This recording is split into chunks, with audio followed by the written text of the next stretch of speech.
મંગલાચરણ. નમો અરિહંતાણમ, નમો સિદ્ધાણમ, નમો આયરિયાણમ, નમો ઉવજ્જાયાણમ, નમો લોએ સવ્વસાહુણમ. એસો પંચનમુકારો સવ્વપાવપણાસણો, મંગલાણં ચ સવ્વેસિં પઢમં હવૈ મંગલમ. ઓમકારં બિંદુ સંયુક્તમ નિત્યં ધ્યાયન્તિ યોગિનઃ, કામદં મોક્ષદં ચૈવ. ઓમકારાય નમો નમઃ. અજ્ઞાનતિમિરાંધાનાં જ્ઞાનાંજનશલાકયા નેત્રముન્મીલિतं યેન તસ્મૈ શ્રી ગુરવે નમઃ.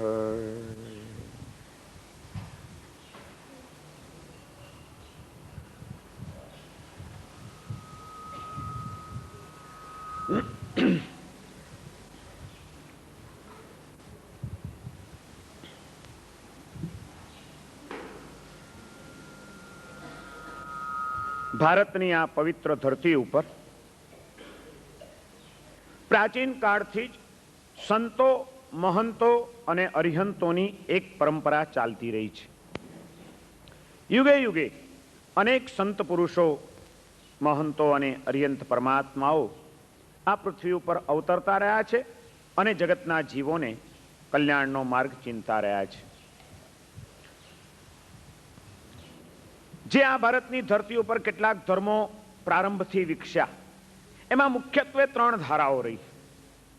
એક હિન્દુ પરંપરાની સનાતન ધર્મ પરંપરા, એક બૌદ્ધ ધર્મ પરંપરા અને એક જૈન ધર્મની પરંપરા. આ ત્રણ અત્યંત પ્રાચીન ધર્મ પરંપરાઓ છે ભારતની. અને ત્રણેય પરંપરાઓએ કેટલાક પાયાના મૌલિક તત્વોનો સ્વીકાર કર્યો છે. આત્મ તત્વનો સ્વીકાર ત્રણેય ધર્મ પરંપરાઓએ કર્યો છે. પરમાત્મ તત્વનો સ્વીકાર પણ ત્રણેય ધર્મ પરંપરાઓએ કર્યો છે. પરલોકની માન્યતાને પણ ત્રણેય ધર્મ પરંપરાઓએ સ્વીકારી છે. પુનર્જન્મની માન્યતાને. આ બધી વ્યાપક અને સર્વગ્રાહ્ય આપણી તાત્વિક માન્યતાઓ છે. પરંતુ એ આત્માના સ્વરૂપ વિશે, એ પરમાત્માના સ્વરૂપ વિશે આ પ્રત્યેક ધર્મ પરંપરાઓની અંદર કેટલાક અલગ અલગ દ્રષ્ટિકોણો રહ્યા છે પ્રાચીન કાળથી જ. અને એ અલગ દ્રષ્ટિકોણોને ઘણી વખત ન સમજનાર વ્યક્તિઓ ગેરસમજ કરી બેસતી હોય છે. અને એવી ગેરસમજો પણ આ સમાજની અંદર અને આ વિશ્વની અંદર ઘણી બધી ફેલાયેલી છે. એમાં એક ગેરસમજ છે કે જૈનો નિરીશ્વરવાદી છે. એ ઈશ્વરને નથી માનતા, ભગવાનને નથી માનતા. આવી એક વ્યાપક માન્યતા બહુજન સમાજની અંદર ફેલાયેલી છે. જૈનો ભગવાનને માનતા નથી, ઈશ્વરને માનતા નથી. અને ઘણી વખત તો આપણા જૈન કુળમાં જન્મેલી વ્યક્તિઓ પણ એ માન્યતા જાણે અજાણે સ્વીકારી લેતી હોય છે. પરંતુ મને એમ લાગે છે કે આ માન્યતા ઘણી બધી ભૂલ ભરેલી અને અજ્ઞાન ભરેલી છે. જૈનો ક્યારેય નિરીશ્વરવાદી રહ્યા નથી. જૈન દર્શન હંમેશા ઈશ્વર તત્વનો સ્વીકાર કરીને જ ચાલ્યું છે. પરંતુ એ ઈશ્વર વિશેની જે કલ્પના છે, ઈશ્વર વિશેનો જે ખ્યાલ છે, એના સ્વરૂપ અંગેની જે માન્યતા છે, એમાં જૈન દર્શન અન્ય દર્શનો કરતા જરાક જુદું. જો જૈનો નિરીશ્વરવાદી હોત તો તમે કલ્પના કરો કે જૈન ધર્મની અંદર મંદિરોનું અસ્તિત્વ હોઈ શકત, મૂર્તિઓનું અસ્તિત્વ હોઈ શકત, ભક્તિ માર્ગનું અસ્તિત્વ હોઈ શકત, સ્તવન સ્તુતિ પ્રાર્થનાઓનું અસ્તિત્વ હોઈ શકત? જો માનતા જ નથી ભગવાનને તો કોને પ્રાર્થના કરવાની, કોના મંદિરો બનાવવાના, કોની મૂર્તિઓના નિર્માણ કરવાના? જૈનો પરમ આસ્તિક છે, એ આત્મ તત્વને પણ માને છે અને પરમાત્મા તત્વને પણ માને છે, પરંતુ પરમાત્મા વિશેની એની બહુ સ્પષ્ટ સમજણ છે અને સ્પષ્ટ ખ્યાલો છે. જૈન ધર્મે કોઈ વ્યક્તિને પરમાત્મા તત્વ તરીકે હંમેશને માટે સ્વીકારેલી નથી કે મહત્વ આપ્યું નથી, પણ એણે એમ કીધું કે કોઈ પણ આત્મા જો એ સાધના કરતો કરતો કરતો કરતો આગળ વધે અને પૂર્ણતાને પહોંચે તો એ પરમાત્મા બની શકે છે. દરેક આત્માની અંદર પરમાત્મા થવાની શક્યતા રહેલી છે. એણે પોતાની યોગ્યતાને પ્રગટ કરવી પડે અને એવી રીતે એ સાધના કરતા કરતા જે પરમ આત્મા બને એનું જ નામ છે ઈશ્વર, એનું જ નામ છે પરમાત્મા. આત્મા શબ્દની આપણે ત્યાં શાસ્ત્રોની અંદર 3 ભૂમિકાઓ બતાડેલી છે. આત્મા શબ્દ જ્યાં જોડાયેલો હોય ત્યાં એવી 3 ભૂમિકાઓ બતાડેલી છે. બહિરાત્મા, અંતરાત્મા અને પરમાત્મા. આ 3 ઠેકાણે આત્મા શબ્દ જોડાય છે. બહિરાત્મા, આમાં આત્મા કોમન શબ્દ છે પણ એની આગળના વિશેષણો બદલાય છે. બહિર પ્લસ આત્મા ઇક્વલ ટુ બહિરાત્મા, અંતર પ્લસ આત્મા ઇક્વલ ટુ અંતરાત્મા અને પરમ પ્લસ આત્મા ઇક્વલ ટુ પરમાત્મા. આત્મા જ એક જ છે પણ એ આત્માની 3 ભૂમિકાઓ છે. જ્યાં સુધી આત્મા દેહની ભૂમિકા ઉપર, ઇન્દ્રિયોની ભૂમિકા ઉપર, સ્થૂલ પદાર્થોની ભૂમિકા ઉપર, સ્થૂલ જગતના ખ્યાલોની અંદર અટવાયેલો છે, બહારના બાહ્ય જગતની સાથે બંધાયેલો છે, ત્યાં સુધી એ આત્મા બહિરાત્મા કહેવાય છે. ક્યારેક એ જ આત્માને એ ખ્યાલ આવે છે કે ના, આ દેહધારી, આ નામધારી, આ રૂપધારી જે બાહ્ય વ્યક્તિત્વ છે તે હું નથી, હું તો એનાથી કોઈ જુદું તત્વ છું, મારે મારા આત્માને નિર્મળ કરવો છે. અને એ બહારના જગતથી થોડોક પાછો વળીને આંતર જગત તરફ જ્યારે પોતાનું ધ્યાન કેન્દ્રિત કરે છે, આત્માના ગુણોનો વિકાસ કરવાનો પ્રારંભ કરે છે અને સાધનાના માર્ગે એ જ્યારે ડગ માંડે છે ત્યારે એ જ બહિરાત્મા હવે અંતરાત્મા કહેવાય છે. કારણ કે અંદરમાં વળ્યો હોય, અંતર્મુખ બન્યો હોય. અને એ રીતે અંતર્મુખ બનેલો આત્મા સાધના કરતા કરતા કરતા કરતા જ્યારે પૂર્ણતાએ પહોંચે છે, એની ઉપર લાગેલા કર્મના બંધનો, વાસનાના બંધનો, કુસંસ્કારોના બંધનો, આ તમામ આવરણોને ભેદી નાખીને આત્મા પોતાના પૂર્ણ સ્વરૂપને, શુદ્ધ સ્વરૂપને, પરમ સ્વરૂપને જ્યારે પૂર્ણતાથી પ્રાપ્ત કરે છે, સમગ્રતાથી એને પામી લે છે, ત્યારે એ જ આત્મા પરમ આત્મા કહેવાય છે, પરમાત્મા કહેવાય છે. આમ આત્માની જે આ 3 ભૂમિકાઓ છે એમાં કોઈ પણ આત્મા બહિરાત્મામાંથી અંતરાત્મા બને અને અંતરાત્મામાંથી પરમાત્મા થવાના માર્ગે આગળ વધે તો એ પૂર્ણતાએ પહોંચેલો આત્મા પરમાત્મા બની શકે છે. અને એ પરમાત્મા તત્વના પણ આપણે ત્યાં 2 સ્વરૂપ પાછા બતાડવામાં આવ્યા. દેવ તત્વને આપણે ત્યાં 2 વિભાગમાં વહેંચવામાં આવ્યું, અર્યંત અને સિદ્ધ. નમો અર્યંતાણમ અને નમો સિદ્ધાણમ. શું ફરક છે? અર્યંત અને સિદ્ધમાં ફરક શું સમજાવશો? આજ આપણી તકલીફ રહી છે. વર્ષોથી જયવીરાય બોલી જનારાને જયવીરાયનો ખ્યાલ નથી અને મેં જન્મ્યા ત્યારથી નવકાર મંત્ર સાંભળનારાને નવકાર મંત્રનો ખ્યાલ નથી. નમો અર્યંતાણમ, નમો સિદ્ધાણમ, નમો આર્યાણમ માળા ગણી જઈએ છીએ, પણ નમો અર્યંતાણમ અને નમો સિદ્ધાણમ, આ અર્યંત અને સિદ્ધ આ 2માં શું ફરક છે પાયાનો, એનો જ આપણને કોઈ દિવસ ખ્યાલ નથી. બંને દેવ તત્વ છે, બંને આપણા ઉપાસ્ય અને આરાધ્ય છે, પરંતુ એ બંનેમાં કેટલોક ફરક છે. જે આત્માઓ અંતરાત્મા બનીને પરમાત્મા બને છે, પૂર્ણતાને પહોંચે છે, તમામ કર્મના આવરણોથી મુક્ત થઈ જાય છે અને પોતાના નિર્મળ સ્વરૂપને પ્રાપ્ત કરી લે છે, એવા આત્માઓને સિદ્ધ કહેવાય છે. પરંતુ એ કેટલાક આત્માઓ એવા પણ છે કે જે આત્માના મૂળભૂત ગુણોને ધક્કો પહોંચાડનારા, જેને 4 ઘાતી કર્મ કહેવાય છે, એ ઘાતી કર્મોનો ક્ષય થઈ ગયો છે, પણ હજી દેહની અંદર બંધાયેલો છે આત્મા. સિદ્ધ એટલે દેહાતીત પરમ આત્માઓ, દેહાતીત થઈ ગયેલા પરમાત્માઓ, એને આપણે સિદ્ધ કહીએ છીએ. અને દેહની અંદર રહેલા પરમાત્માઓ એને આપણે અર્યંત કહીએ છીએ. જે સર્વજ્ઞ બન્યા છે, જે વીતરાગ બન્યા છે, જે કરુણા મૂર્તિ છે અને જે અનંત શક્તિ સંપન્ન છે, એવા તીર્થંકર નામ કર્મનો ઉદય જેમનો ચાલી રહ્યો છે, એવા જે પરમાત્માઓ દેહધારી, એમને આપણે અર્યંત કહીએ છીએ. પણ એ જ્યારે દેહાતીત બની જાય છે, એ ત્યારે સિદ્ધ કહેવાય છે. એટલે કે સાકાર રૂપે જો દેવ તત્વની ઉપાસના કરવી છે તો જૈન દર્શને કીધું અર્યંતની ઉપાસના કરો. નિરાકાર રૂપે દેવ તત્વની ઉપાસના કરવી છે તો સિદ્ધ પરમાત્માની ઉપાસના કરો. દેવના બંને સ્વરૂપો દરેક ધર્મ પરંપરાઓએ માન્યા છે, સાકાર અને નિરાકાર. પણ આપણે એને સાકાર અને નિરાકાર શબ્દનો પ્રયોગ કરવાને બદલે આપણે એને ત્યાં અર્યંત અને સિદ્ધ એવા 2 શબ્દો આપી દેવામાં આવ્યા જૈન પરંપરાની અંદર. સિદ્ધો પોતાના આત્માનું કલ્યાણ કરી લે છે, પોતાના આત્માને, પોતાની ચેતનાને વિશુદ્ધ કરીને, નિર્મળ બનાવીને પૂર્ણતાએ પહોંચાડી દે છે, કૃતકૃત્ય બની જાય છે, ત્યાં એમનું કાર્ય પૂરું થાય છે. અર્યંતના આત્માઓ, એમાં એ વિશેષતા એક છે કે પોતાના આત્માની નિર્મળતા તો પ્રાપ્ત કરે જ છે, પરંતુ સાથે સાથે એમનું તીર્થંકર નામ કર્મ, એક એવું પુણ્ય કર્મ એમનું ઉદયમાં આવે છે કે જેના કારણે એ જગતના કલ્યાણ માટેનો પણ જબરજસ્ત અને સફળતા ભર્યો પુરુષાર્થ છે.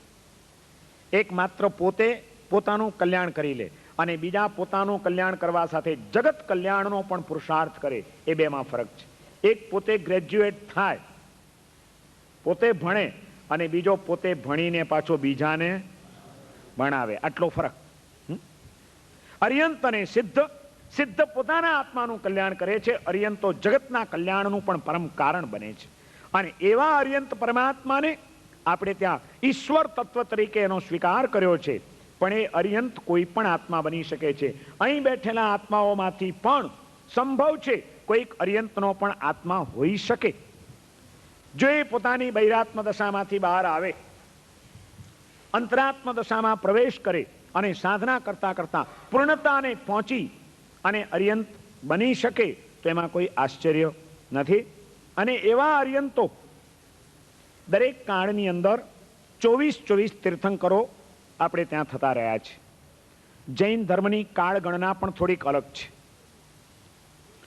હિન્દુ પરંપરામાં દ્વાપર યુગ, ત્રેતાયુગ, સતયુગ અને કળિયુગ, આ એમના કાળની ગણના છે, કાળ માટેના એમના ખ્યાલો છે.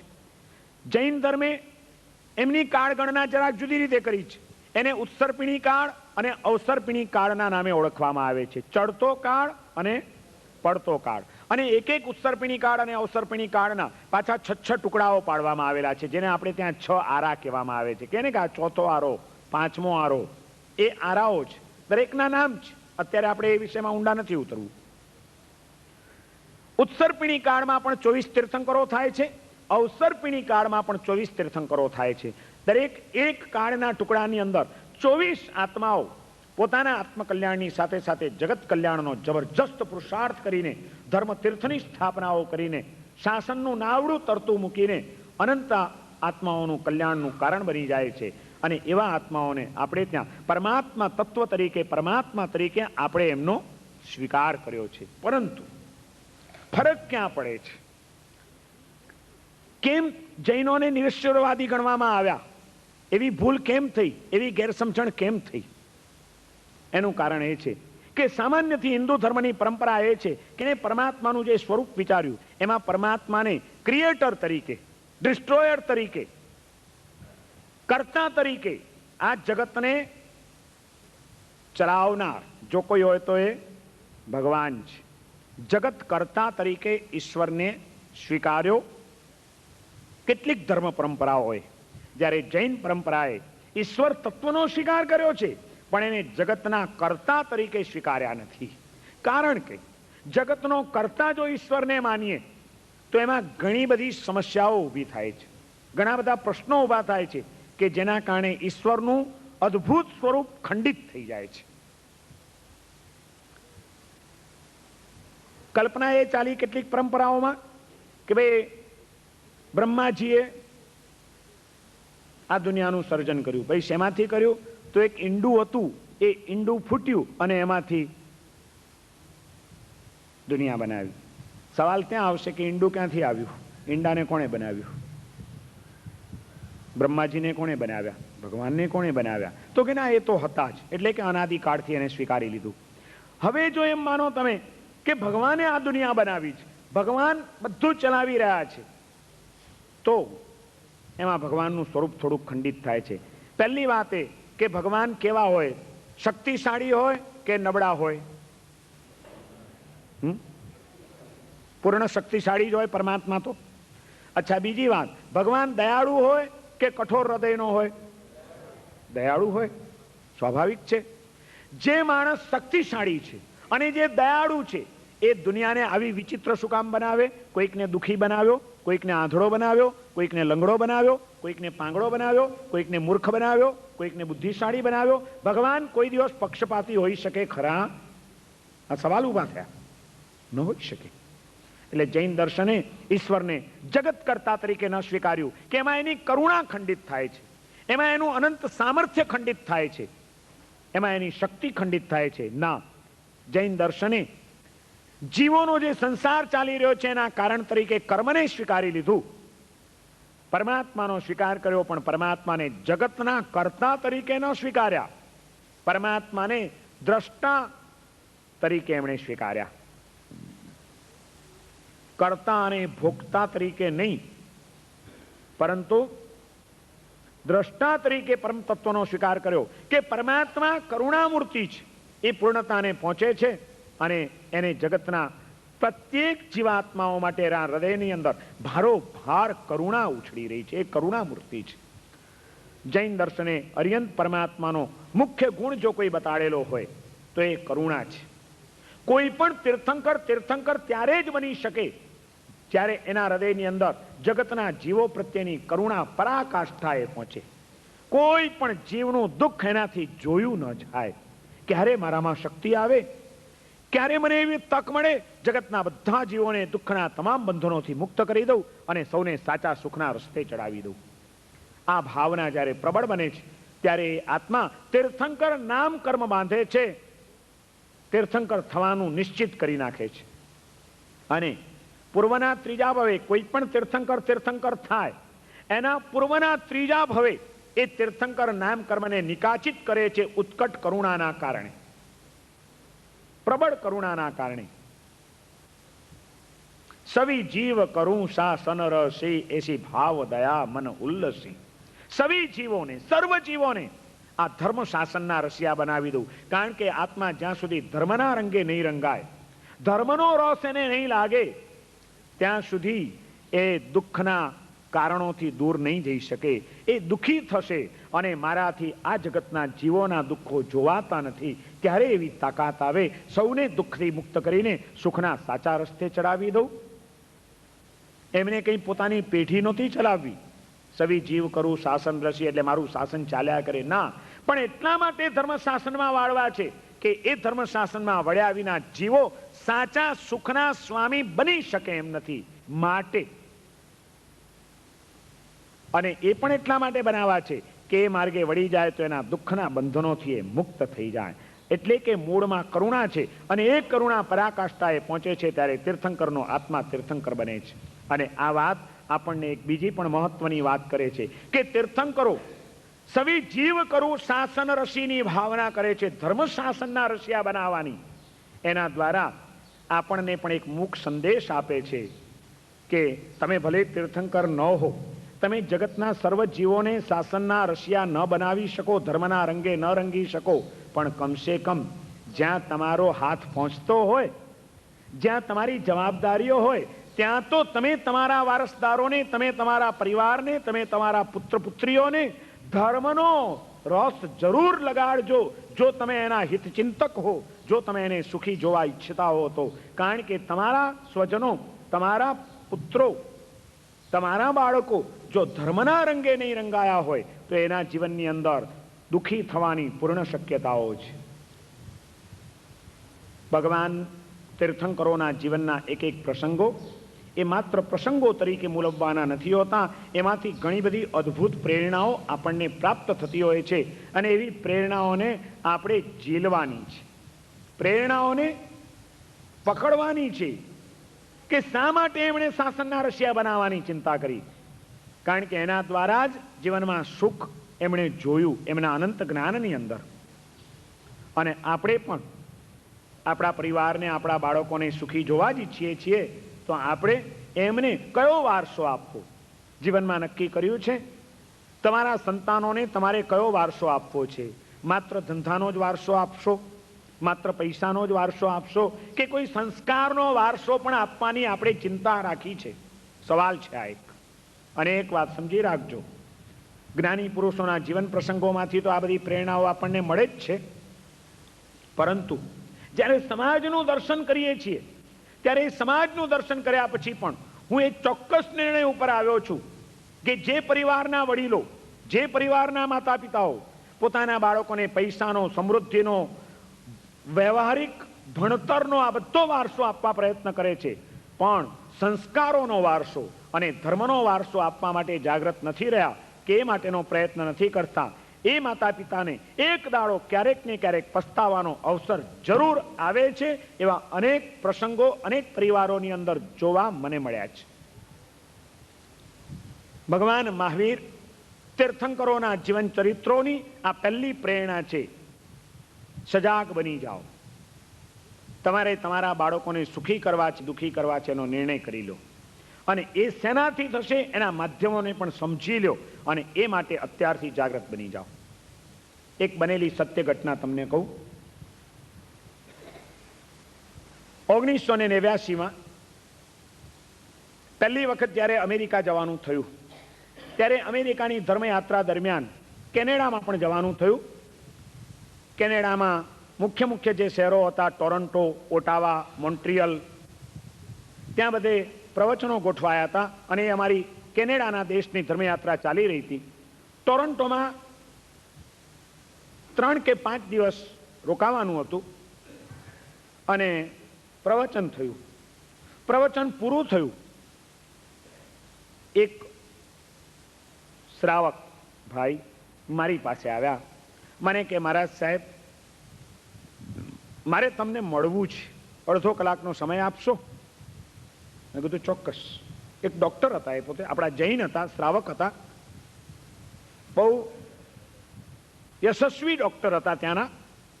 મને કે મારે અડધો કલાક આપની સાથે બેસવું છે. આપ પહેલી વખત આ ધરતીની ઉપર આવ્યા છો અને આપનો મેં આખી આઇટનરી જોઈ એ મુજબ આપ ખૂબ ફરવાના છો આખા અમેરિકાની અંદર, તો આપના દ્વારા એક સરસ કાર્ય થાય એ માટે અહીં થોડીક પરિસ્થિતિઓનો મારે આપને ખ્યાલ આપવો છે. મેં કીધું હું ચોક્કસ, મને પણ એ ગમશે, કારણ કે હું પહેલી વાર આવ્યો છું અને ચોક્કસ કોઈક લક્ષ્ય લઈને આવ્યા છીએ કે અહીંની આપણી પ્રજા, એ પ્રજા ધર્મથી વિમુખ ન થઈ જાય, એમનામાં ધર્મના સંસ્કારો રહે, એ માટે જ અમે આટલું જોખમ ખેડ્યું છે અને આવ્યા છીએ. અને એ અંગે તમારા તરફથી જો મને કંઈક માર્ગદર્શન, કંઈક સૂચના, કંઈક ખ્યાલો મળે તો એ લેવાનું મને પણ ગમશે. આપણે ચોક્કસ મળીએ. અને અમે એક સમય નક્કી કર્યો, મળ્યા. મને એ ડૉક્ટર મને કે મહારાજ સાહેબ, પહેલી એક વિનંતી કરું, કંઈ બીજા બધાને ઉપદેશ પછી આપજો, નવી પેઢીની ચિંતા પછી કરજો. મેં વાતમાં કીધું હતું કે તમારે લોકો તો ઠીક છે, ઇન્ડિયાથી સંસ્કાર લઈને આવ્યા છો, પણ અહીં જે બાળકો જન્મ્યા છે, અહીં જે નવી પેઢી ઉછરી રહી છે, એના સંસ્કારોનું શું? એ ક્યાંક જૈન ધર્મથી વંચિત ન થઈ જાય, એ ક્યાંક માંસાહારના રવાડે ન ચડી જાય, એ ક્યાંક દારૂ અને ડ્રગ્સના ભરડામાં ન ફસાઈ જાય, એ કોઈક અમેરિકનને પરિણીને એના લગ્ન જીવનને અસ્થિરતાભર્યું ન બનાવી દે. આ બહુ મોટી સમસ્યાઓ છે આપણી સામે અને એમાં અમે કંઈક નિમિત્ત બની શકતા હોઈએ આ દૂષણોથી સમાજને વાળવામાં. તો એ એક ભાવનાથી અમે આવ્યા છીએ એમ વાત કરી હતી. એટલે મને કે મહારાજ સાહેબ, તમે જે કહેતા હતા કે આ નવી પેઢીને આમ ન થાય, આમ ન થાય. નવી પેઢીની ચિંતા પછી કરજો. અહીં તમે આવ્યા છો, મારી આપને બે હાથ જોડીને વિનંતી છે કે એના કરતાં પહેલા અમને લોકોને તમે થોડાક સજાગ કરજો અને પ્રેરણા આપજો. માતા પિતાઓને અહીં વધારે પ્રેરણા આપવાની જરૂર છે. અને એ પછી એણે એના જીવનનો એક અનુભવ મને કહ્યો.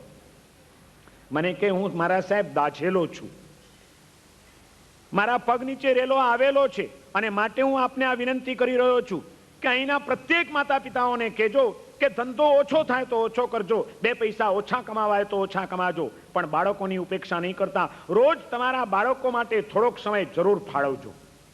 એમને આપણી ભારતની ભાષાઓ શીખવાડજો, એમને આપણા ધર્મના સંસ્કારો આપજો, એમના હૃદયમાં આપણા અદ્ભુત ગૌરવવંતા ઇતિહાસની ખુમારી જાગે એવા કોઈ પ્રયત્ન કરજો. આ વાત મારા સાહેબ તમે અહીંના પ્રત્યેક માતા પિતાને અને દરેક ગામની અંદર જ્યાં જાઓ ત્યાં જરૂર કરજો. મેં કીધું કેમ આવું તમને કેમ લાગ્યું? મને કે એનું કારણ છે મારા સાહેબ કે મારા પર વીતી ચૂકી છે. એમ કહીને એમણે વાત કરી કે મને ઘણા વર્ષો થઈ ગયા અહીં આવ્યાને. અહીં આવ્યો તો ડોક્ટરીનું ભણવા માટે, ભણ્યો, અહીંની ડિગ્રીઓ લીધી, સારી હોસ્પિટલમાં મને જોબ મળી ગઈ. ધીમે ધીમે મારા વ્યવસાયમાં હું જામતો ગયો અને એમ કરતાં કરતાં એક નામાંકિત ડોક્ટર બન્યો અહીંનો. એ દરમિયાન મારી ઉંમર થઈ. એક જૈન કન્યાની સાથે મારા લગ્ન પણ થયા. એ કન્યા પણ ખૂબ સંસ્કારી હતી, ભારતથી એના માતા પિતાના સંસ્કાર લઈને આવેલી હતી ધર્મના. અમારું લગ્ન જીવન ખૂબ આનંદથી પસાર થતું ચાલ્યું. અને એમ કરતાં કરતાં અમારે ત્યાં બે બાળકો થયા, એક દીકરો અને એક દીકરી. મારા સાહેબ કોઈ કમી નહોતી. ધારણા કરતાં વધુ નામ મળ્યું હતું, ધાર્યા કરતાં વધુ પૈસો મળવા લાગ્યો હતો. થોડાક વર્ષોમાં સેટ થઈ ગયા પછી સુખની સામગ્રીઓથી ભરપૂર જીવન બની ગયું હતું. આનંદથી દિવસો ચાલતા હતા. અને એક જ ધૂન હતી, ભારતથી અમેરિકા આવ્યા છીએ, કમાઈ લઈએ. સવારથી સાંજ સુધી પતિ અને પત્ની અમે બંને જણા પૈસા કમાવાની દોટમાં પડ્યા હતા. અમે ભૂલી ગયા કે અમારે ત્યાં કોઈક બે આત્માઓ આવેલા છે, એમની પ્રત્યે પણ અમારી કોઈક ફરજો છે, અમારી કોઈક જવાબદારીઓ છે. અમે ભૂલી ગયા. એમને માટે અમે ક્યારેય પણ જોઈએ એવું ધ્યાન ના આપ્યું. મારો દીકરો હાઈસ્કૂલમાં ભણી રહ્યો છે, મારી કન્યા દીકરી કોલેજમાં ભણી રહી છે. અને એમ કરતાં કરતાં હું IIT-9 ની વાત કરી રહ્યો છું. તે વખતે મને એને કીધું, મને કે આજથી મારા સાહેબ 3 વર્ષ પહેલાની હું આપને વાત કરી રહ્યો છું કે પર્યુષણ આવ્યા. અહીં તો મારા સાહેબ કોઈ ભારતની જેવું તો વાતાવરણ મળે નહીં. ન અમારે ત્યાં દેરાસર, ન અમારે ત્યાં અપાસરો, ન કોઈ મારા સાહેબના સંયોગો, ન કોઈ વ્યાખ્યાનવાણીના લાભો, ન કોઈ બીજી પ્રવૃત્તિઓ. બીજું તો શું કરીએ, પણ મારી પત્નીને એવી એક ઈચ્છા થઈ કે મારે અઠ્ઠાઈ કરવી છે. અને એણે અહીંના આ વાતાવરણમાં રહીને પણ જિંદગીમાં પહેલી વાર 28ની તપશ્ચર્યા કરી, 8 દિવસના ઉપવાસ કર્યા. મારા સાહેબ બીજું તો શું કરીએ, અહીં સાધુ મહારાજ નો હોય, વ્યાખ્યાનવાણી નો હોય, આખો દિવસ ઉપવાસ તો કર્યો, ટાઈમ ક્યાં પાસ કરવો. હું મારી હોસ્પિટલે ચાલ્યો જઉં અને મારી પત્ની અમારા બંગલાની અંદર, પોતાનું હાઉસ હતું એમનું, એક રૂમની અંદર કે અમે નાનકડું ભગવાનનું મંદિર જેવું રાખેલું, ભગવાનની મૂર્તિ રાખેલી મહાવીરની. મારી પત્ની ત્યાં બેસીને સામાયિક કર્યા કરે, માળા ગણે, ધાર્મિક પુસ્તકનું વાંચન કરે અને એમ કરીને આખો દિવસ વિતાવે. સાંજના ઘરમાં ભગવાન હતા એટલે આરતી કરે અને એ રીતે અમે પર્યુષણ ઉજવી રહ્યા હતા. એક પછી એક દિવસો પસાર થતા ગયા. 8 દિવસ જોત જોતામાં ચાલ્યા ગયા. મારી પત્નીએ આ કેનેડા જેવા દેશની અંદર આવીને પહેલી વાર જિંદગીમાં 28 કરી હોય. સ્વાભાવિક છે મારા સાહેબ, મને મન થાય કે એના પારણાના પ્રસંગને હું સરસ રીતે ઉજવું. અહીં બીજા કોઈ સગાવાલા કે એ તો કંઈ સવાલ નથી, પણ થોડા ઘણા મારા મિત્રો હતા, થોડા ઘણા દૂરના સ્વજનો હતા, કેટલાક અમેરિકામાં રહેતા હતા. બધાને મેં ફોન કર્યા અને બધાને કીધું કે આ રીતનો પ્રસંગ છે ને તમારે ચોક્કસ આવવાનું છે. અને એ રીતે પારણા પ્રસંગે મેં મારા મિત્રો અને સ્વજનોને આમંત્રિત કર્યા. લગભગ 125 માણસ ભેગું થયું. સવારના 7 વાગ્યા અને લોકો આવવા માંડ્યા. આ બાજુ પારણાની બધી તૈયારીઓ થઈ ચૂકી હતી. મને એક ઉમળકો હતો કે મારી પત્નીએ પહેલી 28 કરી છે, આજે મારે એને પ્રેમથી પારણું કરાવવું છે. ધીમે ધીમે લોકો આવવા માંડ્યા. 101 માણસ આવી ગયું. 8 વાગી ચૂક્યા હતા. પારણાની બધી તૈયારીઓ થઈ ચૂકી હતી. મેં મારી પત્નીને કીધું કે ચલો બધા આવ્યા છે, હવે તમે બેસી જાઓ, અમે તમને પારણું કરાવીએ. ત્યારે મારી પત્નીના મનમાં એવો એક વિચાર આવ્યો કે પારણું પછી કરીશ, પહેલા આપણે બધા ભેગા થઈને આપણા ભગવાનની આરતી કરીએ. ઘરમાં જ મહાવીરની મૂર્તિ છે. પત્નીને એવી ઈચ્છા થઈ કે હું, તમે અને આપણા બંને બાળકો આજના મારા જીવનનો આ એક યાદગાર પ્રસંગ છે. આ પ્રસંગે આપણે સપરિવાર ભગવાન મહાવીરની આરતી કરીએ, પછી હું પારણું કરીશ. એણે મને વાત કરી. મેં કીધું કંઈ વાંધો નહીં, બહુ સરસ, ચલો હું હમણાં જ દીકરાઓને બોલાવું. અને મારા સાહેબ અમારા ઘરની અંદર મારો દીકરો અને દીકરી બંનેના બેડરૂમ ફર્સ્ટ ફ્લોર ઉપર હતા. આ બાજુ મારી પત્નીને એટલે કે છોકરાઓની માને 8 દિવસનું પારણા છે, 28ના, અને છોકરાઓ હજી એમના રૂમમાં હતા. અહીં મહેમાનો આટલા આવી રહ્યા છે. ભૂલ એમની નહોતી, અમારી હતી. અમે સંસ્કાર આપ્યા નહોતા. અમે માત્ર પૈસાની પાછળની દોટમાં પડેલા હતા. મારા સાહેબ, હું તરત જ ઘરની અંદરથી જ સીડી હતી, હું દાદરા પાસે ગયો અને નીચેથી મેં બૂમ મારી કે બેટા શું કરો છો? મેં બૂમ મારી. ત્યાં ધડ દઈને કોલેજમાં ભણતી મારી છોકરી એ સીડીના ઉપરના પગથિયા પાસે આવી. મેં એને કીધું કે બેટા, ત્યાં તરત જ આવી. શું છે બેટા? ખબર નથી તારી મમ્મીને આજે ફાસ્ટિંગ પૂરા થાય છે, 8 દિવસના ઉપવાસનું પારણું છે, મહેમાનો આવવા માંડ્યા છે, ચલો જલ્દી તૈયાર થઈને નીચે આવી જાઓ. અને તારી મમ્મીની એવી ઈચ્છા છે કે આજે પારણું કરતા પહેલા આપણે બધા ભેગા થઈને આપણા ભગવાનની આરતી કરીએ. માટે બેટા જલ્દી કરો, આપણા ભગવાનની આરતી કરવાની છે. અને સાંભળજો, જરાક ધ્યાનથી સાંભળજો હવેના ડાયલોગ છે. કે પેલા ભાઈ મને કે મારા સાહેબ 100 માણસ ઘરમાં ભરાયેલું છે, હું નીચેથી બૂમ મારું છું, કોલેજમાં ભણતી મારી છોકરી ઉપર ઊભી છે, અને હું એને જ્યારે કહું છું કે ચાલો આપણા ભગવાનની આરતી કરવી છે, ત્યારે પેલી ઉપરથી મારી છોકરી મને ઉપરથી જ પૂછે છે કે daddy, who is our God? જેના ઘરમાં નાનકડું પણ મંદિર છે, મહાવીરની મૂર્તિ છે, જેની માએ 28 કરેલી છે, 28 દરમિયાન રોજ આખો દિવસ સામાયિક કરે છે અને સાંજે આરતી કરે છે, એ જ ઘરમાં રહેતી છોકરી એના જ બાપને પૂછે છે કે daddy, who is our God? પેલા ડોક્ટર મને કે મારા સાહેબ, હું તો હેબતાઈ ગયો કે આ શું પૂછે છે મારી છોકરી મને. મેં એને કીધું બેટા ખબર નથી, ભગવાન મહાવીર એ આપણા ભગવાન છે, ચલો બેટા જલ્દી કરો, આરતી કરવાની છે. અને તે વખતે મારી દીકરીએ વળી પાછું મને ઉપરથી કીધું કે daddy, not our god, your god. આપણા ભગવાન નહીં, તમારા ભગવાન છે. આ બનેલી સત્ય ઘટના હું તમને સંભળાવી રહ્યો છું. જે કોઈ મા બાપો હોય એને ધ્યાનથી આ સાંભળવાની જરૂર છે. જો દીકરાઓ પર ધ્યાન નથી આપ્યું, યાદ રાખજો કાલે કેવી આવશે એની તમે કલ્પના નહીં કરી શકો. બધા વારસા ઉપર પાણી ફરી જશે. તમારા પૈસા તમારા દીકરાઓને રવાડે ચડાવનારા બનશે, એની જિંદગીની અંદર દૂષણો લાવનારા બનશે. તમારી દીકરીઓ કાલે તમારું નામ ડુબાડશે કે ઉજાડશે એની કલ્પના તમે નહીં કરી શકો, જો તમે પાયાના સંસ્કારો આપવાની જવાબદારીઓ અદા નહીં કરી હોય તો. પેલી છોકરી કહે છે daddy, not our god, your god. મને ડોક્ટર કે, મેં મારા સાહેબ તરત જ એને પૂછ્યું કે હુ ઇઝ યોર ગોડ?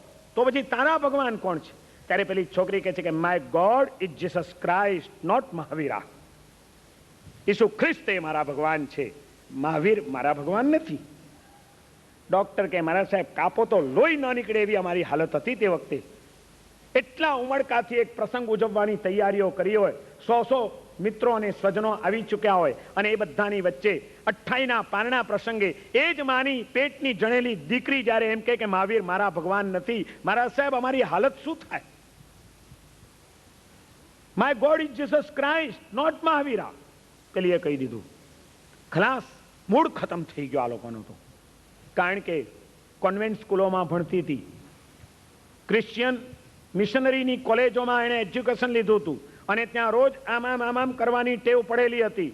પણ કોઈ દિવસ એની માએ એને નહોતું કીધું કે બેટા ચાલો મહાવીરની આરતી કરીએ. ઘરમાં મહાવીર હતા, જાતે બધું કરી લેતા હતા. તમે ગમે એટલા ધર્મિષ્ઠ હશો, પણ તમે તમારા બાળકોને ધર્મિષ્ઠ બનાવવાના જો પ્રયત્નો નહીં કર્યા હોય, એમને સંસ્કારો આપવાના પ્રયત્નો નહીં કર્યા હોય, 8 દિવસ ધંધો બંધ રહેશે તો ચાલશે બેટા, ચાલ પર્યુષણ કરવા જવું છે, એ કહેવાની તૈયારી નહીં દાખવી હોય તો યાદ રાખજો કાલે તમારા જીવનમાં પણ આવી કોઈ ઘટના બને તો એમાં નવાઈ નહીં પામતા. મને ડોક્ટર કે મહારાજ સાહેબ અમારો તો મૂડ ખતમ થઈ ગયો, જેમ તેમ કરીને પારણાનો પ્રસંગ તો અમે પતાવ્યો, સ્વજનો ચાલ્યા ગયા, પણ અમારા હૃદયની અંદર એવી એક વ્યથા જાગી ગઈ, અમે હેબતાઈ ગયા.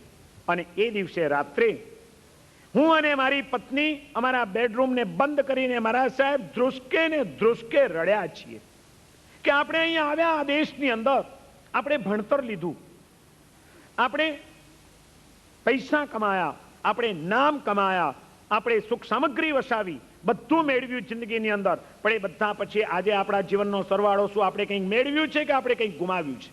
આપણે ક્યાં છીએ? આખી રાત મારા સાહેબ અમને ઊંઘ ના આવી.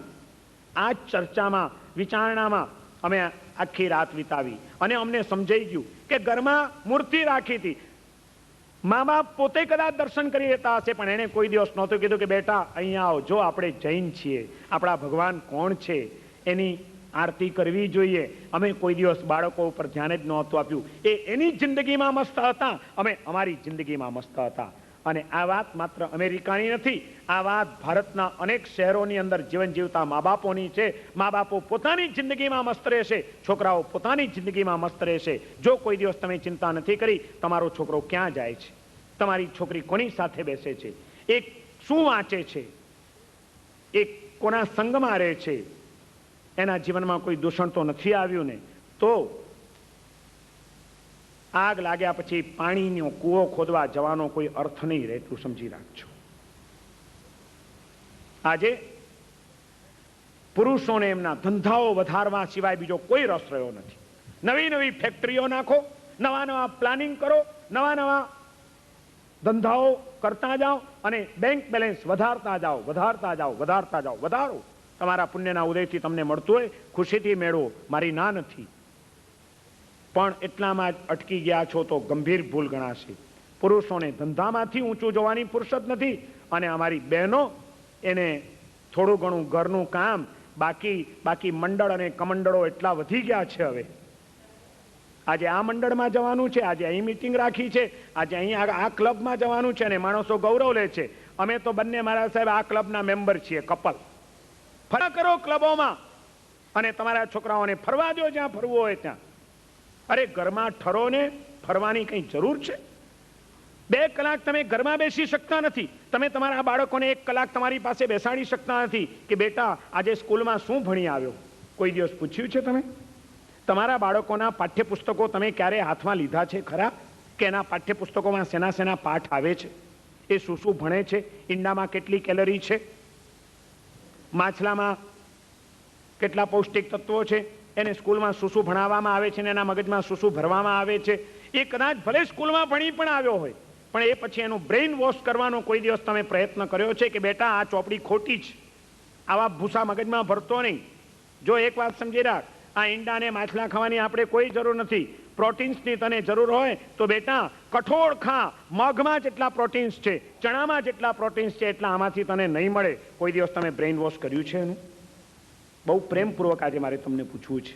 પર્યુષણ પર્વના આ દિવસોમાં થોડુંક આત્મચિંતન કરજો કે મા બાપ તરીકેની અમે બાળકો માટેની કેટલી જવાબદારીઓ અદા કરી છે. જે બાપને 8 કલાક ધંધા કરવાનો સમય મળે છે, ઓફિસે જવાનો સમય મળે છે, બિઝનેસ માટેની મિટિંગો કરવાનો સમય મળે છે, જે માને બીજી બધી પ્રવૃત્તિઓ માટે સમય મળે છે, એ મા બાપને રોજ 1 કલાક પોતાના જ બાળકો માટે સમય ફાળવવાની જો તૈયારી ન હોય તો એવાઓએ મહેરબાની કરીને મા બાપ થવાની માંડવાડ કરી દેવી જોઈએ. ભૂલ કરી છે મા બાપ થવાની. શું કામ કોઈક પુણ્યાત્માના જીવનને બરબાદ કરી રહ્યા છો? બહુ ગંભીરતાથી સમજવાની જરૂર છે અને વિચારવાની જરૂર છે. પેલા ડોક્ટર મને કે મારા સાહેબ આખી રાત અમને ઊંઘ ના આવી, અમે આંખમાંથી ચોધાર આંસુએ રડ્યા કે આ શું થઈ ગયું. અને રાતે ને રાતે અમે નિર્ણય કર્યો એક કે વહેલી તકે હવે આ બંને બાળકો લઈને ઇન્ડિયા ભેગા થાવ, એ આપણા બાળકોને બતાડો, ઇન્ડિયામાં ફેરવીએ આપણે એને, અને એને બતાડીએ કે આપણી સંસ્કૃતિ શું છે, આપણું કલ્ચર શું છે, આપણો ધર્મ શું છે, આપણો વારસો શું છે, આપણા તીર્થો કેવા છે, આપણા સાધુ સંતો કેવા છે, એને બતાડીએ અને એમ કરતાં કરતાં કંઈક જો બ્રેઇન વોશ થાય તો આપણી જિંદગી સુધરશે. નહીં તો આ છોકરા આપણા હાથમાંથી ગયા છે, જે ધડ દઈને એમ કહી શકે છે કે મહાવીર મારા ભગવાન નથી. ડોક્ટર મને કે હું બીજે દિવસે હોસ્પિટલ ગયો મહારાજ સાહેબ. મેં હોસ્પિટલની અંદર મેનેજમેન્ટ સંભાળતા હતા જે, મેં એમની પાસે ગયો. મેં એમને કીધું કે મારે રજા જોઈએ છે 6 મહિનાની. પેલા કે મારી સામે જોઈ રહ્યા, અમેરિકામાં કોઈ 6 મહિનાની રજા માગે જોબ પરથી અને એને મળે 3 અઠવાડિયાથી વધુ કોઈને જ્યાં રજા મળતી નથી. ભાગમ ભાગ કરતા જ્યાં લોકો આવતા હોય ત્યાં આ કે મેં એને કીધું મારે 6 મહિનાની. એટલે પેલા કે આમ મારી સામે જોઈ રહ્યા. મને કે ડોક્ટર તમે શું બોલો છો, તમને કઈ ભાન છે? તો કે હા સાહેબ મને બિલકુલ ભાન છે, મારે 6 મહિના ઇન્ડિયા જવું છે. ઇમ્પોસિબલ કે તમને રજા નહીં મળી શકે. કે મેં ઘણી બધી માથાકૂટ કરી કે મારે એટલું બધું ઇમરજન્સીનું કારણ આવ્યું છે અને એટલું બધું મહત્વનું કારણ છે કે મારે ગયા વિના છૂટકો જ નથી સાહેબ, મને રજા જોઈ છે. અને તે વખતે બહુ રકચક પછી છેવટે મને મેનેજમેન્ટ તરફથી એવું કહેવામાં આવ્યું કે સોરી ડોક્ટર, જો તમારે એ જ આગ્રહ હોય તો તમારે આ નોકરી છોડવી પડશે, તમારી નોકરી જશે, અમે બીજા કોઈ ડોક્ટરને એપોઇન્ટ કરી લઈશું. અને એ પેલા ડોક્ટર મને કહેતા હતા કે મહારાજ સાહેબ જેવું એણે મેં એને કીધું, મેં એક જ મિનિટની અંદર નિર્ણય લઈ લીધો કે હવે ધંધો જાય તો જવા દો, ધર્મ નથી જવા દેવો. ઓન ધ સ્પોટ મેં નિર્ણય કર્યો અને મેં કીધું કે ઓકે મારું રાજીનામું. મેં રાજીનામું આપી દીધું, નોકરી છોડી દીધી. છોકરાઓને લઈને અમે ઇન્ડિયા ભેગા થયા અને મારા સાહેબ ઓછામાં ઓછા દિવસો અમે અમારા સગાવાલાઓને ત્યાં ગયા છીએ. મેં મારા છોકરાઓને આખી ભારતની યાત્રા કરાવી.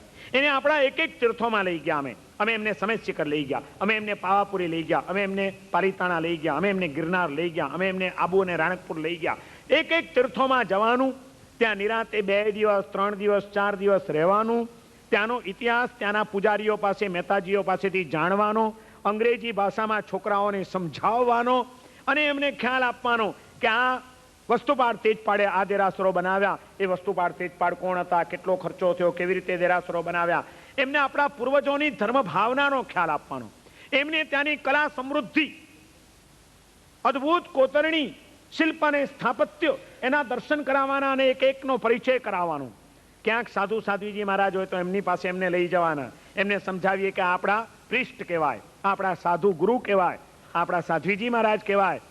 એમને આ રીતે નમસ્કાર કરાય અને એમની સાથે ડિસ્કશન કરાવવાનું, ચર્ચાઓ કરાવવાની. અને એમ કરતાં કરતાં જેમ જેમ મહારાજ સાહેબ કે અમારો પ્રવાસ વધતો ગયો આગળ, તેમ તેમ અમારા છોકરાઓને એમ થઈ ગયું કે ઓહો આપણો ધર્મ આટલો મહાન છે, આપણા તીર્થો આવા જાજરમાન છે, આપણા સાધુ સંતો આવા ત્યાગીઓ છે, આપણું તત્વજ્ઞાન આટલું બધું વૈજ્ઞાનિક છે. ધીમે ધીમે એમને પ્રાઉડનેસ આવતી ગઈ, એમનું હૃદય ગૌરવથી ભરાતું ગયું. અને મારા સાહેબ 4 મહિનાની એ ધર્મયાત્રા, ભારતભરની તીર્થયાત્રાઓ, સંત યાત્રાઓ કરીને અમે જ્યારે પાછા આવ્યા ત્યારે મારા સાહેબ અમારા દીકરાઓ રિટર્ન ટુ હોમ, ઘર તરફ પાછા વળી ચૂક્યા હતા. અને એ પછી મને ડોક્ટરે એ પછીનો પ્રસંગ કીધો. મને કે મહારાજ સાહેબ અહીં આવી ગયા, મારો છોકરો નોનવેજ ખાતો થઈ ગયો હતો અહીંયા આગળ, પણ આ ભારતની યાત્રા પછી એને સમજાઈ ગયું. મેં એને નથી કીધું, એ સ્વયં શાકાહારી બની ગયો, માંસાહાર એને છોડી દીધો. એટલું જ નહીં, અને એક વખત મારા સાહેબ થપાટ લાગી હતી એટલે અમે લોકો પણ એટલા સાવધાન થઈ ગયા કે કોઈ પણ આપણો ધાર્મિક કાર્યક્રમ હોય, કોઈ ધર્મ પ્રચારક આવ્યા હોય, કોઈ સાધુ સંત આવ્યા હોય, કોઈ કલ્ચરલ પ્રોગ્રામ હોય આપણો ભારતીય સંસ્કૃતિને લગતો, 100-200 માઇલ ગમે એટલે દૂર હોય, અમે અમારા છોકરાઓને લઈને અચૂકપણે ત્યાં પહોંચી જતા હતા, પાર્ટિસિપેટ કરાવતા હતા એ બાળકોને. અને ધીમે ધીમે એ રંગે અમે બાળકોને રંગ્યા. પરિણામ મને એ દિવસે ડોક્ટર કે મને કે હમણાં મારા સાહેબ 2 મહિના પહેલાની એક તમને વાત કરું છું કે 2 મહિના પહેલા સ્કૂલની એક પિકનિક જવાની હતી. મારો દીકરો હાઈસ્કૂલમાં ભણે, છોકરાઓની ક્યાંક પિકનિક જવાની હતી. એ લોકો ગયા, આખા દિવસનો પ્રોગ્રામ હતો. ત્યાં ખાવા માટેની વ્યવસ્થા પણ એ લોકોએ ત્યાં જ કરેલી, કોઈક હોટલ બોટલની અંદર. સ્વાભાવિક છે કે મિશનરીની સ્કૂલ, એના જ ફાધરો, એના જ ટીચરો, એના જ બાળકો અમેરિકન કેનેડિયન બાળકો એ બધા જવાના હોય. ત્યાં આગળ સ્વિમિંગ કરવાનું હતું, બીજી બધી રમત ગમતો હતી, આનંદ પ્રમોદ હતો, બધું કર્યું ને જમવાનો ટાઈમ થયો એટલે બધા જમવા બેઠા. બધા સ્વાભાવિક છે કે આ બધા હતા એટલે એ જ નોનવેજ આઈટમો આવવા માંડી. મારો છોકરો તો પ્યોર વેજીટેરિયન બનેલો હતો એટલે એણે ના પાડી કે આ બધું મને કંઈ જ નહીં ચાલે, કે મને ખાલી એક કોક આપી દો, હું કોક પી લઈશ, કોકા કોલા. એટલે બધા છોકરા ખાય અને આ એક ભૂખ્યો રે. સ્વાભાવિક છે કોઈને ગમે નહીં એટલે એના મિત્રો એને કીધું કે ના ના એવું ના ચાલે, તું ભૂખ્યો ખાલી બેઠો રહે ને અમે એકલા એકલા ખાઈએ, તારે ખાવું પડશે. એમણે આગ્રહ કર્યો પણ મેં એને ના પાડ્યું કે હું સ્ટ્રિક્ટલી વેજીટેરિયન છું અને આમાંનું કંઈ જ મને નહીં ચાલે, હું નહીં ખાઉં, મને ખાલી કોક આપી દો. તો પણ એ ન માન્યો. એટલે કે મારા મિત્રો એના ટીચરને કહેવા ગયા. એનો ટીચર આવ્યો કે ભાઈ શું છે તને? તો કે ના હું નોનવેજ નથી ખાતો, આ મને નહીં ચાલે. ઓકે, કે તારા માટે બીજું કંઈક મંગાવીએ. અને કે મારા માટે એક બીજી અલગ સ્પેશિયલ ડીશ મંગાવવામાં આવી. એ આવી તોય મેં એમાં ના પાડી દીધી કે આ પણ મને નહીં ચાલે, કારણ કે આમાં એગ્સ છે. હું ખાલી નોનવેજ એટલે માંસાહાર જ નથી કરતો એમ નહીં, પણ હું નો મીટ, નો ફિશ, નો એગ્સ, કંઈ જ ના ચાલે મને, હું આ નહીં ખાઉં. એટલે ક્યારની આ બધી રકઝક ચાલતી હતી, છોકરાઓ બધા મગજમારી કરતા હતા ટીચર. એટલે કે પછી મેં વધારે ચીપાજોડી કરી એટલે મારા ટીચર જરા અકળાઈ ગયા અને એ કે હવે સીધે સીધો ખાઈ લેને, ખોટા નખરા કરે છે, આ ન ખાવ ને આ ન ખાવ ને. મોટો આવી ગયો, હું નોનવેજ નથી ખાતો. આ કે નોનવેજ કહેવાય? તો કે હા નોનવેજ કહેવાય, મારાથી ન ખવાય, કે એક્સ હું નહીં ખાવું. એટલે કે મારા ટીચરે કીધું કે તું કે છે કે હું આ બધું ન ખાવું તો તું મિલ્ક પ્રોડક્ટ તો બધી ખાય છે, દૂધ તો પીએ છે, એ પણ શું છે? એ પણ પશુના શરીરમાંથી જ નીકળે છે ને, ત્યાં તને કંઈ વાંધો નથી આવતો, નહીં નખરા કરે છે, ખાઈ લે સીધે સીધો. જ્યારે કે એણે એમ કીધું ત્યારે પેલા ડોક્ટર મને કે મારા સાહેબ અમે એને કોઈ દિવસ શીખવાડેલું નહોતું, પણ જુઓ એક વાતાવરણ બદલાય છે, સંસ્કારોનો પ્રવાહ શરૂ થાય છે ત્યારે શું રિઝલ્ટ આવે છે. પેલા માસ્તરે જ્યારે એના ટીચરે એમ કીધું કે તું દૂધ તો પીએ છે તો આ ખાવામાં શું વાંધો છે, આ ખાઈ લે, ત્યારે કે એ મારા છોકરાએ એને ટીચરને કીધું કે સર દૂધ તો મેં મારી માનું પણ પીધું છે, એટલે શું મારી માનું માંસ ખાવું? સાહેબ દૂધ પીવાય, માંસ ન ખવાય. સાહેબ તમે બી તમારી માનું દૂધ પીધું હશે, પણ શું તમે તમારી માનું માંસ ખાશો? અને આનો જવાબ ટીચર પાસે કોઈ જ નહોતો. ચૂપ થઈ ગયા બધા અને છોકરો ખાલી કોક પીને ઘરે પાછો આવ્યો. સાંજે આવીને ડોક્ટર મને કે મારા સાહેબ મારા દીકરાએ મને વાત કરી કે આજે આમ થઈ અને મારે જીવાજોડી કરવી પડી ટીચરની સાથે અને મેં આ જવાબ આપ્યો. સાહેબ જ્યારે એનો મેં જવાબ સાંભળ્યો હું એને ભેટી પડ્યો કે બેટા જે જવાબ અમને નથી આવડતો એવો જવાબ તને આવડ્યો. અમે ઘણી મિટિંગોમાં જઈએ છીએ અને અમારે પણ ઘણી વખત આવી પાર્ટીઓની અંદર ડિસ્કશન થતા હોય છે. અમને પણ વેદિયા ગણીને કોઈ કે તમે દારૂ નથી પીતા, તમે આ નથી ખાતા, અમને પણ આવું કહેવામાં આવે છે. પણ કોઈ દિવસ બેટા મને એ વિચાર નહોતો આવ્યો, મેં આ જવાબ નહોતો આપ્યો કે મેં મારી માનું દૂધ પીધું છે પણ મારી માનું માંસ ન ખવાય. જે જવાબ મને ના આવડ્યો એ જવાબ તને આવડ્યો બેટા. ભેટી પડ્યો કે સાહેબ હું મારા દીકરાએ એને કહી દીધું કે ગાયને અમે તો માં માનીએ છીએ, અમારી સંસ્કૃતિ તો ગૌ માતા કે છે, એનું અમે દૂધ પી શકીએ, બાકી કંઈ અમારાથી ન ખવાય એનું. મા બાપની એક જાગૃતિ અને સંસ્કારો આપવાની પ્રવૃત્તિ શું પરિણામ લાવી શકે છે? આ બનેલી એક સત્ય ઘટના છે. અને એથી આગળ વધીને હજી તમને કહું કે જે છોકરીએ એમ કીધું હતું કે my God is Jesus Christ not Mahavira, એ જ છોકરીને આ ભારતની યાત્રા કર્યા પછી, આ સંસ્કૃતિનો ખ્યાલ મેળવ્યા પછી, એ સાધુ સંતોનો સમાગમ કર્યા પછી એને જૈન ધર્મ માટે એટલું ગૌરવ જાગ્યું કે એનો કોલેજનો અભ્યાસકાળ પૂરો થયો ત્યારે એણે એના બાપને કીધું કે ડેડી મારે જૈનિઝમ ઉપર પીએચડી કરવું છે, કારણ કે જૈન ફિલોસોફી એવી આ દુનિયામાં કોઈ ફિલોસોફી નથી. અને જે દિવસે એ બાપને એની દીકરીએ કીધું હશે કે જૈન ફિલોસોફી જેવી કોઈ ફિલોસોફી નથી, ડેડી મારે જૈનિઝમ ઉપર પીએચડી કરવું છે, તમે કલ્પના કરો કે જે બાપે પોતાની છોકરીના મોઢે એક દિવસ સાંભળ્યું હશે કે મહાવીર મારા ભગવાન નથી, એ છોકરી કે મહાવીર જેવું તત્વજ્ઞાન દુનિયામાં કોઈનું નથી, ત્યારે એ બાપને કેટલો આનંદ થયો હશે. શેનો વારસો આપવાનો છે? તીર્થંકરોના જીવન આપણને અદ્ભુત પ્રેરણાઓ આપનારા બનવા જોઈએ. અદ્ભુત પ્રેરણાઓ છે એમાં ભરેલી.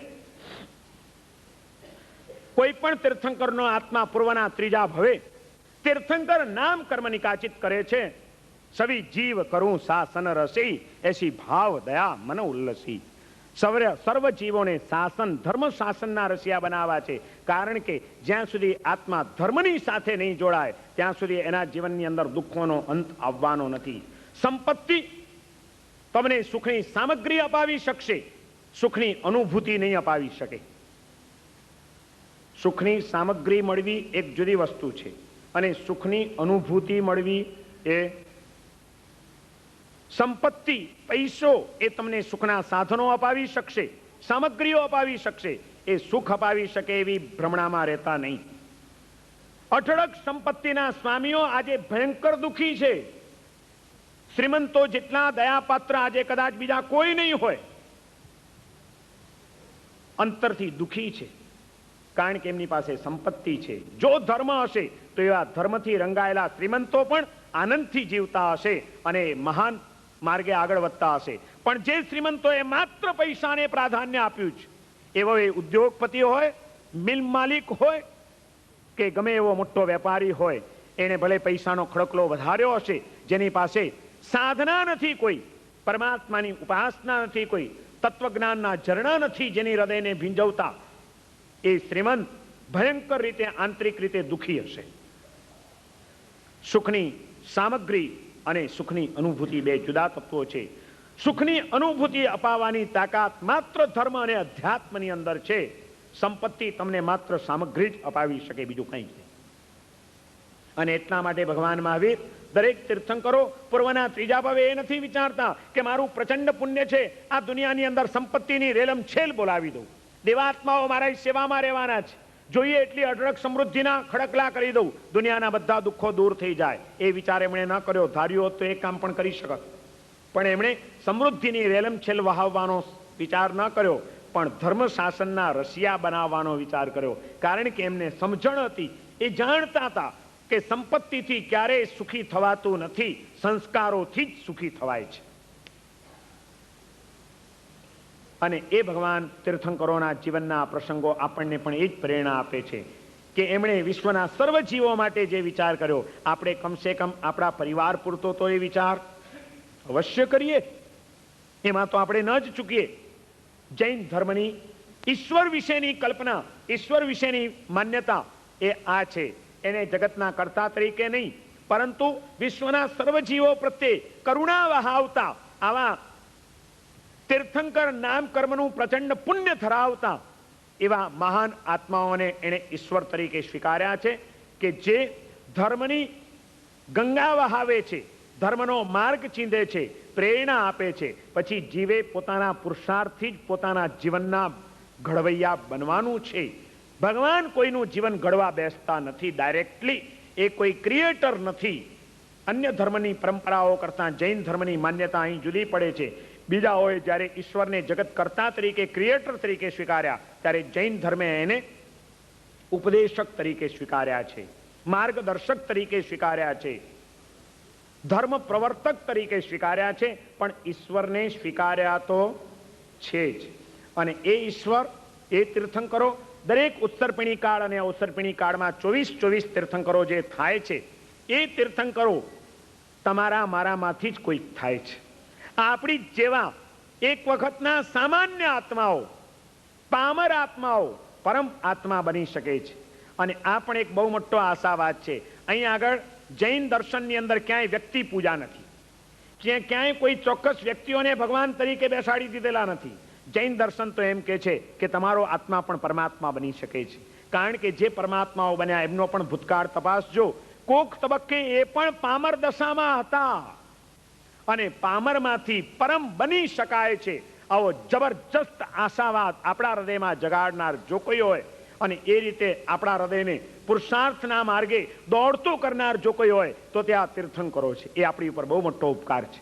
એ આપણને સતત એ ભાન કરાવે છે કે તમારા કરતાં પણ વધુ પામર દશામાં ક્યારેક અમે પણ ફસાયેલા હતા, પણ અમારો માયલો જાગ્યો, અમે પુરુષાર્થ કર્યો તો પામરમાંથી આજે અમે પરમ બન્યા છીએ. ભાઈ, તું પણ જાગી જા, માયલાને ઢંઢોળ, કદમ ઉપાડ, તું પણ પરમ બની શકીશ. આપણને આવો આશાવાદ આપનાર એ તીર્થંકરો આપણા પરમ ઉપકારી છે. અને એવા તીર્થંકરો આપણી જ જેવા આત્માઓ હોય છે, પણ એ અનંતની ભવયાત્રા કરતા કરતા કરતા કરતા તીર્થંકર તરીકે આ વિશ્વમાં જ્યારે અવતરે છે, એની પહેલાનો એનો છેલ્લો ભાવ દરેક તીર્થંકરોનો વૈમાનિક દેવલોકનો જ હોય છે. દેવલોકમાંથી જ એ તીર્થંકરનો આત્મા આ મૃત્યુલોકમાં માતાની કુક્ષીએ અવતરિત થતો હોય છે. તીર્થંકરની આગલો ભાવ દરેક તીર્થંકરોનો દેવગતિનો રહેવાનો છે. સમ્યક દ્રષ્ટિ દેવ. હા, દેવગતિમાં પણ પાછા બે પ્રકારના દેવો હોય. જેની પાસે જીવનની કોઈ દ્રષ્ટિ જ નથી એવા પણ દેવો હોય, અને જેની પાસે સાચી દ્રષ્ટિ છે, આત્માની સતત જાગૃતિ છે, એવા પણ દેવો હોય. તીર્થંકરના આત્માઓ દેવલોકના દોમ દોમ સુખોની વચ્ચે પણ સતત નિર્લેપ જાગ્રત પણ પોતાનો સમય વિતાવે છે. અને ત્યાં રહ્યા પણ એના હૃદયમાં એક જ તમન્ના સતત ચાલ્યા કરતી હોય છે, ક્યારે આ ભવનું આયુષ્ય પૂરું થાય, ક્યારે મનુષ્ય લોકમાં જન્મ લઉં, ક્યારે સાધના કરું, ક્યારે પૂર્ણતાને પહોંચું પામું, અને ક્યારે આ જગતના કલ્યાણ માટે ધર્મ શાસનની સ્થાપના કરીને દુનિયાના દુઃખોને દૂર કરવા માટેનું એક નાવડું તરતું મૂક. આવો ભાવ દરેક તીર્થંકરોના હૃદયની અંદર દેવલોકમાં રહ્યા પણ સુખ સાહેબી અને સ્પર્શી શકતી નથી. ત્યાંની દેવાંગનાઓ એમને આકર્ષી શકતી નથી. દેવલોકના સુખોની વચ્ચે રહેલો એ આત્મા પણ સતત ઝંખે છે, ક્યારે અહીંનું આયુષ્ય પૂરું થાય. જગતના જીવોના દુઃખો જોયા જતા નથી. ક્યારે જલ્દી જવું, ક્યારે જલ્દી સાધના કરું, ક્યારે જલ્દી પૂર્ણતાને પામું, અને ક્યારે જલ્દી જગતના જીવોને તારવાનો પ્રયત્ન શરૂ કરી દઉં. આ તમન્ના લઈને એ તીર્થંકરનો આત્મા દેવલોકમાંથી ચ્યવન પામે છે. અને આ મૃત્યુલોકની અંદર કોઈક મનુષ્ય દેહધારી એવી મહાન માતાની કુક્ષીએ એનો આત્મા ગર્ભરૂપે અવતરે છે. પર્યુષણ પર્વના આ દિવસોની અંદર ઠેક ઠેકાણે આ દિવસોમાં ભગવાન મહાવીરનું જીવન ચરિત્ર વંચાવવાનું, સાધુ સંતો ભગવાન મહાવીરના જીવનની વાતો કરવાના, કલ્પસૂત્રની અંદર પણ એનું વાંચન થવાનું. આપણે પણ એ ભગવાન મહાવીરની ચેતનાને થોડોક સ્પર્શવાનો આ દિવસોમાં પ્રયત્ન કરવાના છીએ. અને એનો પ્રારંભ હું આજથી કરી રહ્યો છું. આ મહાન દિવસોમાં જે પ્રભુ મહાવીરના ધર્મ શાસનમાં આપણે આ પર્યુષણ પર્વની આરાધના કરી રહ્યા છીએ, એ પ્રભુ મહાવીરના એ મહાન આત્માને યાદ કરીને એના જીવનના નાના નાના પ્રસંગોમાંથી ક્યાં ક્યાંથી શું શું પ્રેરણાઓ મળે છે, એ પ્રેરણાઓને ઝીલવાનો આપણે પણ આ દિવસોમાં થોડોક પ્રયત્ન કરવાના છીએ. અને એનો પ્રારંભ અહીંથી કરું છું. ભગવાન મહાવીરનો આત્મા 10મા દેવલોકમાંથી ચ્યવન પામીને મૃત્યુલોકની અંદર અવતરિત થાય છે. દેવાનંદા બ્રાહ્મણીની કુક્ષીએ એક ગરીબીમાં જીવન જીવતો બ્રાહ્મણ પરિવાર એવી દેવાનંદાની કુક્ષીએ જે ભીખ માંગી માંગીને જિંદગી પૂરી કરતો હતો. બ્રાહ્મણોમાં પણ ઘણા પ્રકારો છે. ઘણા ઉચ્ચ કક્ષાના બ્રાહ્મણો હોય છે, સંસ્કારી બ્રાહ્મણો હોય છે, એટલી બધી એમાં પણ જ્ઞાતિઓ છે. એમાંના એક દરિદ્ર એવા બ્રાહ્મણને ત્યાં એની પત્નીની કુક્ષીએ ભગવાન મહાવીરનો આત્મા ચ્યવન પામ્યો.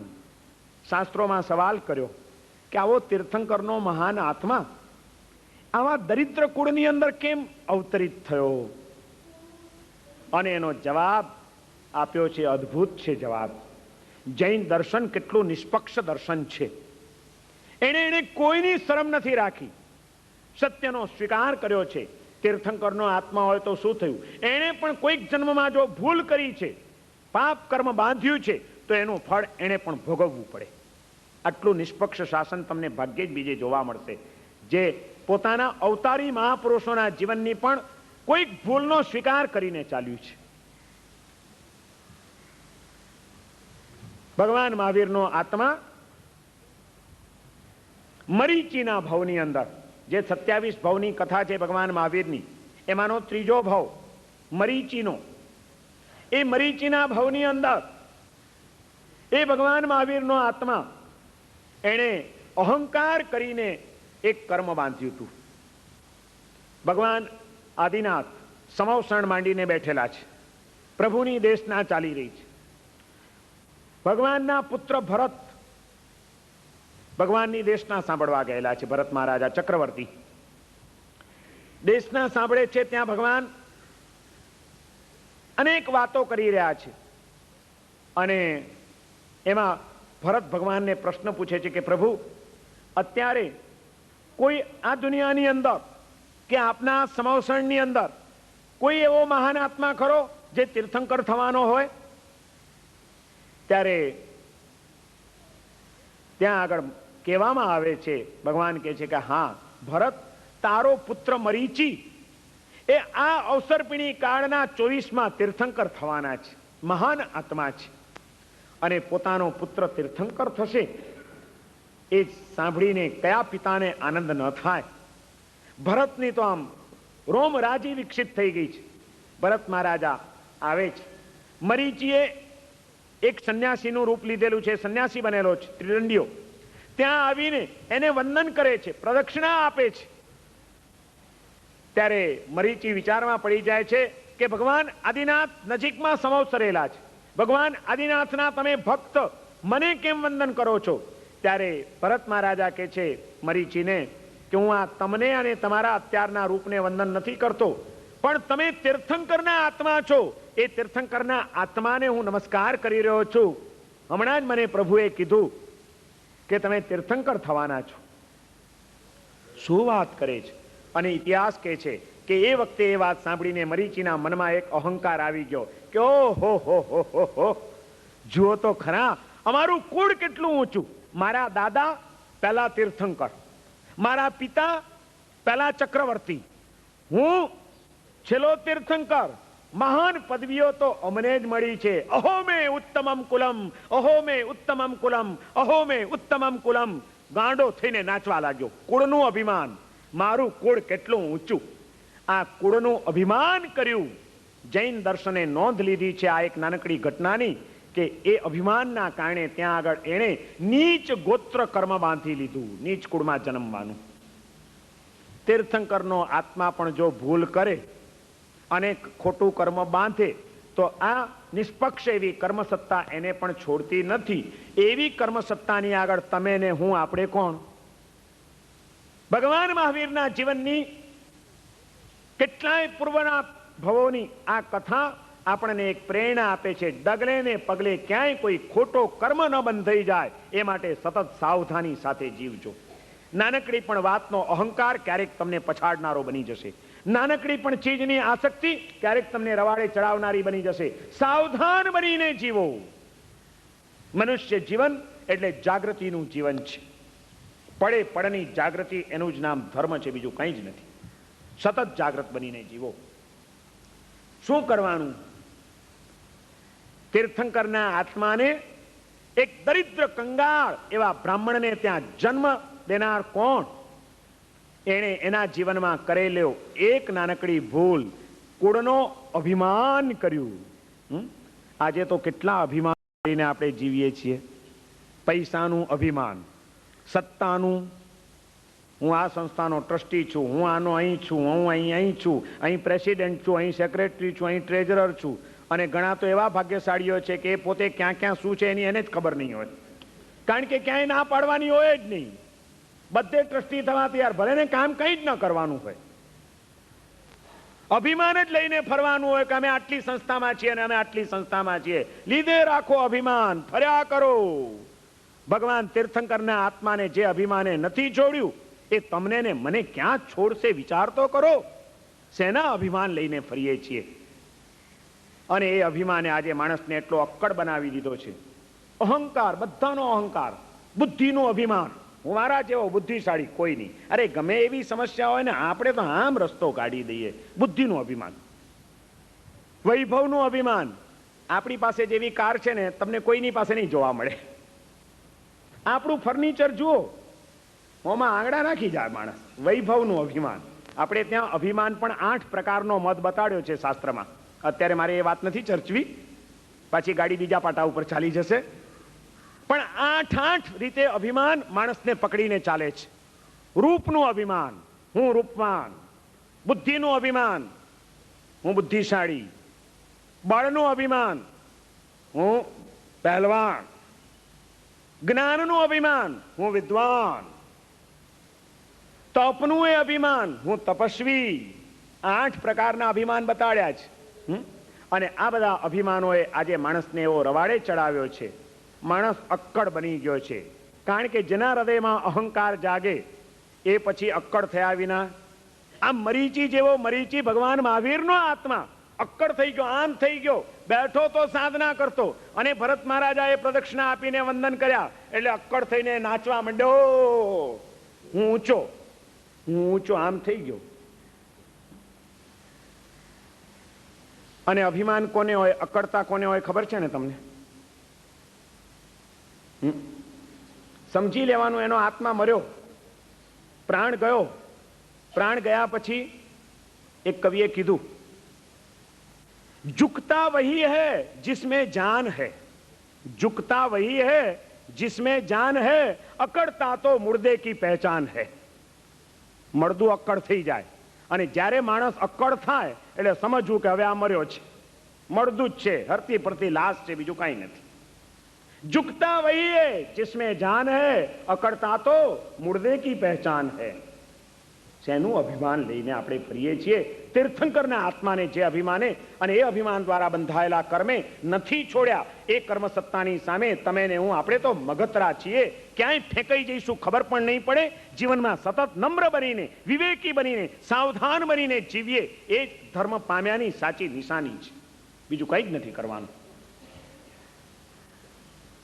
દેવાનંદા બ્રાહ્મણીની કુક્ષીએ ભગવાન મહાવીરનો આત્મા આવ્યો. 82 દિવસ પસાર થઈ ગયા. ઇન્દ્રને વિચાર આવ્યો કે આજ સુધી એવું બન્યું નથી કે તીર્થંકરોનો આવો મહાન આત્મા એ આવા કોઈ દરિદ્ર કુળની અંદર જન્મ લે. આ ખોટું થઈ રહ્યું છે, શું કરવું? અને ઇતિહાસ કહે છે કે એ ઇન્દ્રે એની દૈવી શક્તિ દ્વારા ગર્ભ પરાવર્તનનો નિર્ણય કર્યો. બીજી બાજુ સિદ્ધાર્થ રાજાની રાણી ત્રિશલા, એ ત્રિશલા પણ ગર્ભવતી બનેલી હતી, સગર્ભા હતી અને એને પણ ગર્ભ રહેલો હતો. અને ઇન્દ્રે નિર્ણય કરી લીધો કે તીર્થંકરના આવા મહાન આત્માને દરિદ્ર કુળની અંદર એનો જન્મ થાય એ યોગ્ય નથી, એનો તો રાજવી કુળમાં જ જન્મ થવો જોઈએ. અને ઇન્દ્રે એની દૈવી શક્તિથી ગર્ભ પરાવર્તનની ક્રિયા કરી. ત્રિશલાનો ગર્ભ દેવાનંદાની કુક્ષીમાં, અને દેવાનંદાનો ગર્ભ જ્યારે વર્ષો પહેલા મેં પહેલવેલું કલ્પસૂત્ર વાંચ્યું અને આ વાત વાંચી હતી ત્યારે ઘડીભર મારા મનમાં એમ થઈ ગયું હતું કે આપણા એ બધા શાસ્ત્રોમાં આવા ગપ્પા જ માર્યા હશે, હાડું આવું તે કંઈ બની શકે. અને જેમ જેમ દિવસો આગળ વધ્યા, વિજ્ઞાન આગળ વધ્યું અને હવે બધા સ્વીકારવા માંડ્યા કે ટેસ્ટ ટ્યુબ બેબીનો જમાનો આવી ગયો છે. અરે ટેસ્ટ